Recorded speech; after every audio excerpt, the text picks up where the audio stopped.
কী রান্না করবো ভেবে পাচ্ছিলাম না, অনেকটাই রাত্রির হয়ে আসছিলো। এদিকে আবার রিয়াকে সময়ের মধ্যে খেতে দিতে হবে। তাই হট করে মনে পড়লো ফ্রিজে তো চিকেন আছে, তাহলে একটু চিকেন স্টু করলে ভালোই হয়, কারণ এটা তাড়াতাড়ি হয়ে যায়। তাই চিকেনটা বার করে আমি ভিনিগারে ভিজিয়ে দিয়েছিলাম। তারপরে ক্যাপসিকাম, গাজর, বিনস, পেঁয়াজ আর একটু রসুন কেটে নিয়েছিলাম, সেগুলোও ধুয়ে নিয়েছিলাম, ভিনিগারে ভিজিয়ে রেখেছিলাম। আমি রান্নাটা মানে চিকেন স্টুটা করেছিলাম গ্রাউন্ডনাট রিফাইন অয়েলে। এই তেলটা খুব সহজেই হজম হয়।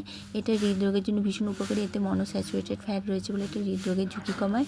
এটা উচ্চ তাপমাত্রায় এর গুণাগুণ বজায় থাকে। আর এটা স্বাদ নিরপেক্ষ হওয়ার জন্য বিভিন্ন রান্নায় ব্যবহার করা যায়। আমি এখন এই তেলটাই সব রান্নায় মোটামুটি ব্যবহার করি। তো চিকেন স্টুটা করার জন্য এটাই আমি ব্যবহার করছি। তো এইভাবে তোমাদের সাথে গল্প করতে করতে মোটামুটি আমার চিকেন স্টুটা আমি রেডি করে ফেলেছিলাম। লাস্টে একটু বাটার দিয়ে বন্ধ করে রেখেছিলাম। তো এইভাবে আমার চিকেন স্টু রেডি। তো তোমরা সবাই ভালো থেকো, আবার পরে কথা হবে। টাটা।